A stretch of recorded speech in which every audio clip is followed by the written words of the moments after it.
परीक्षेमध्ये विचारल्या गेलेल्या महत्वाच्या प्रश्नांच्या सिरीज मधला एक प्रश्न तुमच्या समोर आहे. पोलीस भरती 2023 मध्ये विचारलेला गेलेला प्रश्न आहे. खूप सोपा असा प्रश्न आहे. 3×3 भागिले 7×7 या अपूर्णांकाचा सममूल्य अपूर्णांक कोणता?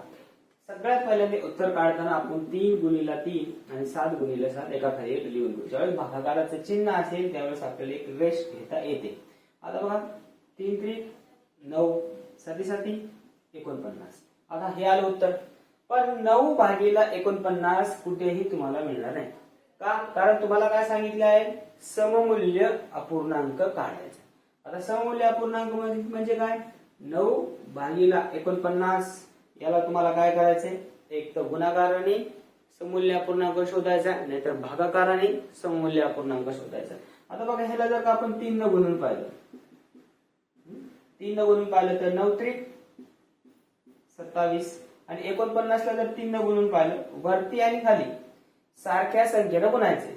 9×3 27 भागिले 2 3 चौक 12 12 2 14.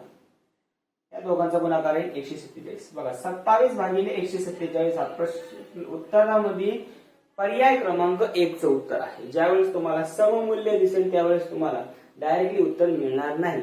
जे तुमचं उत्तर असेल त्या उत्तराला तुम्हाला काय करायचं? एक तर सारख्या संख्येनं गुणायचंय, नाही तर सारख्या संख्येनं